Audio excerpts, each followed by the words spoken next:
It's pretty crazy, isn't it? Not really. But then doesn't that just send them off to another county to commit a crime? Why do we have this policy that keeps bad guys in the county for 3 years to regulate? If they want to leave, let them leave. In fact, I'm a big believer now in exile, in straight banishment of people.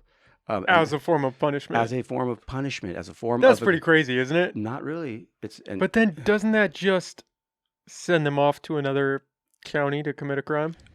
Not necessarily. I mean, I think that the effect would be, hey, gee, I can't go back to Humble. You know, how many counties am I going to get booted from before I learn my lesson?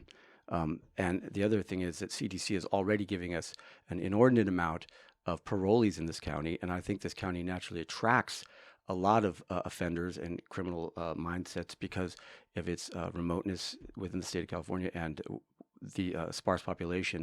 You're talking 130-something thousand people over a vast geographic area, and it's just a Is magnet. that legal though?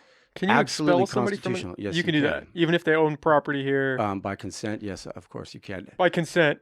That's the thing. You catch them with let's say we have a policy where we're going to confiscate people with guns unless they have a violent history. We're going to arrest them and prosecute them, but they're a felon in possession for some non-violent reason. That's why they're a felon.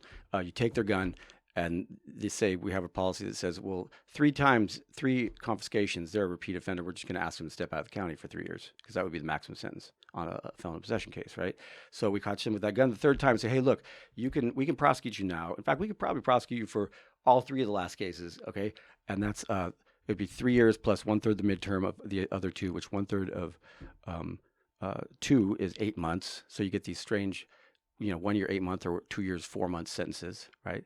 So after good time calculations, it'd be 2 years, 4 months. You could do the maximum amount in jail. You could do with good time, you'd be doing 2 years, 4 months, or you can step out of county for the full term, as if you didn't have good time, which is double that. So 5 years, 8 months, whatever it is, whatever it turns out to be. So you would give them the ultimatum. I would give them the maximum sentence to step out of the county rather than do half that time in jail. And the agreement would be that they leave the county for that period of time. And this is for recidivists, mind you. This isn't just everybody gets busted and they're asked to leave the county. This is for what to do about recidivism. People, especially with property criminals, you catch someone committing a petty theft against a store owner, against Winco, Walmart, Target. These businesses are shutting down because people are stealing so many products. It's sad. I don't want Target to shut down. I don't want Walmart's. Their risk management, their loss prevention departments are getting hammered.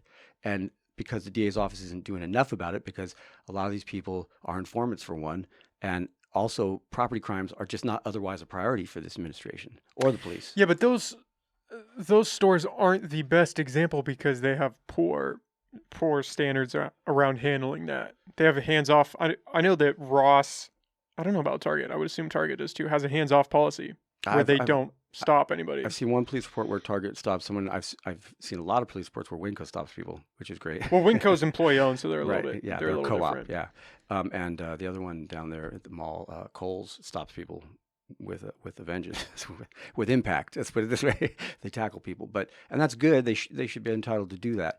But a lot of these stores, products are leaking out either way, and a lot of them just wait for the cops to pick the person up. Eventually, even if you tackle the person, you're calling the police. It's a petty theft. It could be a commercial burglary if they didn't have any money in their pocket, but the smart criminals are going to have some money in their pocket. Say, "Oh, gee, I just forgot." It's going to end up being a plea bargain for a petty theft. Put them on probation, slap on the wrist. They're right back in Kohl's doing it again. Okay. And so your solution would be for recidivists. I'm not saying that the limit. Do you have a standard for that? Would it be a 3-strike rule? It'd be a three or 4 or 5. We'd have to think about that depending on the statistics. Do some analysis. Because that's. I don't know if I would say that's more serious than jail, but if they own property here and then you kick them out for X number of years, that's pretty. If you're looking at 1.5 years in the local county jail or 3 years stepping out of the county, which one do you want to do? Yeah, I would not go to jail. I would not go to jail. That's what I'm saying. Most people would say, okay, I'll take 3 years out of the county. Okay. Now, if we catch you back in the county for any reason without any more due process other than seeing a judge once, you've already agreed that you're going to do the maximum sentence. So it'd keep them out for 3 years. Maybe that would teach them a lesson. If you're going to be here, you have to behave. Is there any evidence supporting that? Have any other counties done anything like that? There's not any empirical evidence supporting it as a deterrent, like there isn't any evidence of any other things. Like death penalty doesn't actually there's no empirical evidence that it actually deters anyone from committing murders, right? Yeah, but that's a pretty safe. That's a pretty safe assessment. But I'm not even worried about it deterring. I think it just solves the problem for right now. I'm not worried about deterring them in the future. I'm worried about creating a better quality of life for the people right now in Humboldt County. And to put a recidivist who's robbing everybody in the neighborhood all the time, constantly, put them out for 3 years of the community. Hey, that's a win for us. It makes a better quality of life. But couldn't you see a situation where it just sends the problem somewhere else? Well, of course, it's setting the problem somewhere else, but as a consequence, they don't have as many networked criminals associates and other places. I'm assuming, right? I mean, one problem with the jail here and putting people in jail is they build criminal contacts and they get out of prison and jail with more statewide criminal contacts sometimes, and they're affiliated now with criminals. So put them in an unfamiliar place. And I mean, it's their choice. If they want to do the year and a half in jail rather than stepping out of the county for 3 years, it's a wide open world. I would rather take 3 years out of the county than a year and a half in jail anytime. And guess what? It doesn't cost us anything. The taxpayer pays $0 to put them out of the county. They're going to pay $150,000 to put them in jail. So it just makes fiscal sense. It makes immediate quality of life sense. It's the choice. It's a better choice for the offender. They're happier, and it's consequential. They can't go visit their property or their mom or whoever else. They're going to have their mom come visit them. Banishment, exile, exclusion, I like to call it. There is precedent for it with the Indian tribes. On the books of federal Indian law, it's one of my backgrounds. It's federal Indian law. Because I was Bear River's general counsel for 6 years. I worked for Dakota Plains and Pine Ridge. The tribes exclude people all the time. Pine Ridge is a big area. It's a large geographic area out there. And they will exclude non-members if they are causing a problem on the reservation. They simply exclude them. It's a very summary proceeding. They see a judge, they're identified, and they are excluded. But that would be non-members. That's non-members. Do they do that for any? Not for members. Well, it's questionable right now. I had a case like that recently on habeas corpus to the federal court.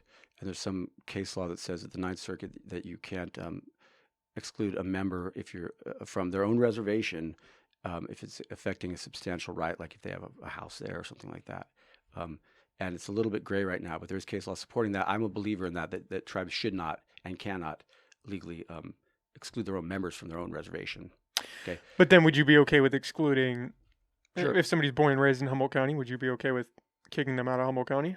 Absolutely. What would be the difference? Because it's not citizenship in Humboldt County, it's just venue. I mean, you're a citizen of the United States. Kicking them out of tribal land is basically the same as kicking them out of a county. Being a member in a tribe is akin to being a citizen of a country. So I wouldn't be okay with kicking them out of the United States because that's their citizenship, but I would certainly be okay with putting them out of Humboldt County. There's plenty. First of all, Humboldt County was originally part of Trinity County. That's the history of Humboldt County. It was carved out of. I didn't know that. It was carved out of Trinity County. Because someone asked me a question about, why should we vote for you? The other two are natives to Humboldt County. And I said, well, geez, I'm a native Californian, but I'm not a native to Humboldt County. I'm a native to Hollywood. I was born on Sunset Boulevard and grew up in Tujunga and Orange County, both. And so I looked at the history. I was like, well, what these distinctions we make in identity are sometimes just splitting hairs, and sometimes they're significant. But started looking back at how many counties were there originally in California? There were only like 18 proposed, and then 28 when the state became a state, when it achieved statehood, and then it grew from there of them carving other counties out of the existing 28 counties. And so Humboldt came out of Trinity, as well as some of Delaware County. Were originally all Trinity County.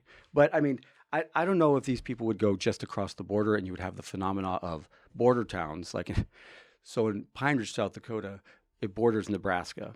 And Pine Ridge is one of the last, if not the last, dry reservation in the United States. No alcohol allowed still. Even though it's not federal law, it's tribal choice. It's tribal government's choice.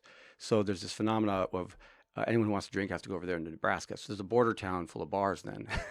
So I don't know if it would create shanty towns of offenders who are living just across the Humboldt County line or not in Trinity and Mendocino, but probably not, because the lines that actually exist right now of those counties, there's nothing there. There's no towns there. They'd have to build a shanty town to stay there. So I would imagine some people would just find other places to go for the 3 years if we excluded them from the county for being a recidivist. And maybe when they came back, they'd be better behaved or more mature people. And we wouldn't have to pay for their housing in the meantime. Has any other county done this? It's been proposed. Yeah, actually, there's 4 states that have it on the books, technically. But don't enforce it. They do enforce it. Often the problem is sometimes when it's enforced, it's done so in a discriminatory manner. You can't exclude someone based on race, religion, gender, things like that. And so some of the counties got in trouble for racially excluding people as a remedy, and there was no evidence they'd done it to any other person of other races. Right? I'm not proposing. I'm proposing straight based on recidivism. That's repeat offending. People who cannot seem to break their MO of stealing from stores, stealing from neighborhoods.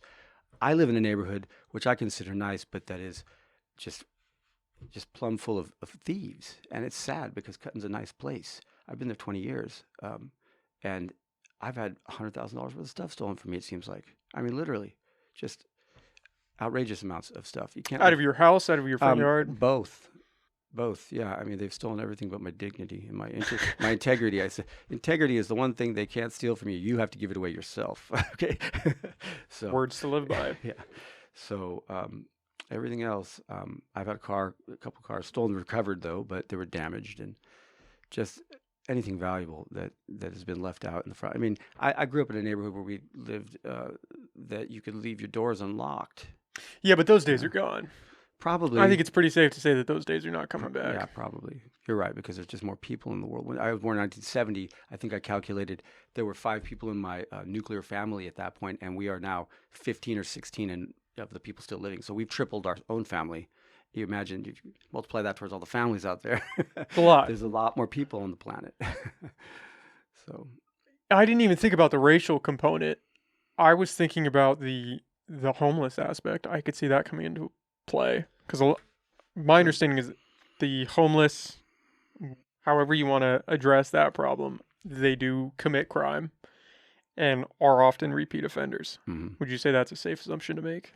Right. I think it's a little unfair to single them out. There's a lot of people with storage units that store their stolen stuff in storage units, and a lot of houses that have a lot of stolen property that we've seen documented in the news. But that seems like a demographic you could say would be targeted, right, by this bill. Well, I think or by you putting that forward. When you say homeless, there's a category of people. There's homeless people on the streets, sleeping on the streets. Then there's homeless people that live at these trap houses or a variety of trap houses that kind of couch surf amongst them. Okay, so I'm not sure if those are the people we're targeting or the true home. Most of the people I see that are homeless in the streets of downtown Eureka have mental illness, and that is a tragedy because that's existed since I believe Reagan ended the funding for a lot of the mental health funding, and people have been on the streets since then in the big cities and in Eureka now. That is a social service problem. I don't want to criminalize those people. I don't want to criminalize sleeping on the sidewalk. So would you not kick them out of the county if they were repeat offenders? No, not for sleeping. Hell no. I can't criminalize homelessness, no. It would be thieves. But how do you then address that problem? Because the homeless, that is a big problem. So what I think about the homeless problem is this. That it's probably an interagency thing, not necessarily a DA's thing. Because remember, I'm not trying to use the DA's office and make another social service agency, right? The DA's office is for putting people in cages. It's the only office we have that can put a human in a cage. Look at it that way. All the other agencies can do what they want, social service, help, intervention, but they can't put people in cages if they need to be put in cages. So let's give the social service cases back to DHSS and to mental health and all the other agencies, doctors' offices.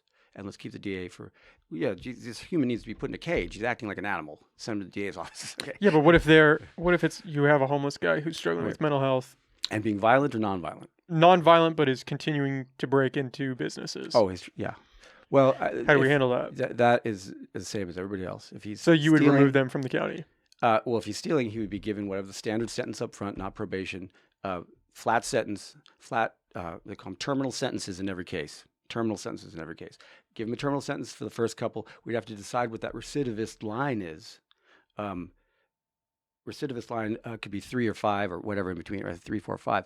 And when they hit that, yeah, I would probably treat them. And I'm not saying we couldn't give them a referral for mental health if it's documented too, but we could. Remember, it's offering them. I'm not putting them out of the county. I'm offering them. That guy is probably going to take the jail option because he's homeless. Okay, there's people in this county that commit crimes just to get housed in winter. If you didn't realize that, I've spoken to some of those people that said I went and stole something so I could get a spot at the jail because it's cold out.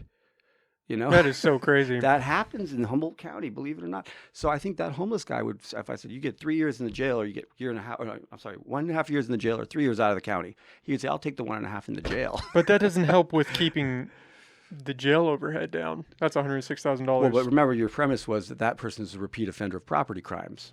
He Yeah. needs to be in jail. He needs to Okay. be in jail, or he needs to be out of the county. He continues to steal stuff from people. He's a thief, chronic thief. So where do we draw the line for what is non-deserving of jail? I know we said drug charges. It sounds like firearm charges Yeah, I think might so. as well The for you. categories I have are there's non-possessory. I mean, there's non-possessory crimes, possessory, mere possession crimes. So, and you look at it in terms of harm and risk of harm. There's behavior we regulate because it's harmful. So person A strikes person B in the face. That's harmful. Then there's things we regulate because there's a risk of harm, meaning a felon in possession of a bullet, has a shotgun shell in his pocket. Oh, what are we going to do with this person? He's a felon. Well, what's his background? We don't even look at that. We just say he's a felon in possession of a bullet. He's got a 1623. It's a wobbler. It could be a misdemeanor or a felony.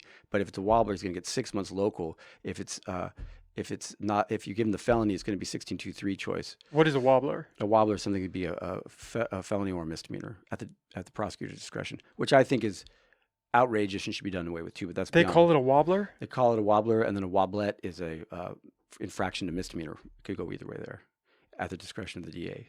I don't think the DA should have that discretion. You won't see me wavering on things like that. It's either going to be a misdemeanor or ammunition. I think should be a misdemeanor generally. Ammunition without a firearm. Yeah, ammunition with no firearm, and a person with a history who's a felon, or now it's not just felons in possession. There's 23 categories of restricted people in the state of California that cannot have guns or ammo, and everyone always just says felon in possession, but there's 22 other categories of people that can't have. People that are some certified mentally disabled, for example. I do. I want to continue about guns because Yeah, I so do want to guns. get your take on that. So the guns. But going back to Yeah. the original thing, where do you draw that line? So Where do you draw the line? drugs, misdemeanor drug charges. It sounds like are passed. Mhm. It sounds like some firearm, Firearms or at and least ammo. ammunition. Yeah. Or you would do firearms as well. If their history is nonviolent. Nonviolent. Okay. You confiscate it and you give them, you let them just be. But if they build up, if they're a recidivist, then you might consider prosecution or exclusion because they can't keep repeatedly violating the law. So all nonviolent crimes, you would try to keep them out of the jail initially. Absolutely. Because and this is the reason, because unless we want to build a whole new facility, spend a lot more capital down on a new facility. So let's say we're dealing with existing facility. I want to keep that full, but of the right people. I want to keep that full. I want to give violent criminals, people who commit domestic violence, for example, I want to give them longer sentences. But what about property crime? Where does that Property crimes, I would definitely want to give them longer sentences. Isn't that a nonviolent crime? And it's not nonviolent. We're dealing with harm versus risk of harm. They've harmed someone. They've stolen their property. Oh, That's so harm. That falls into harm. That's definitely harm. If you steal my car, that's harm to me.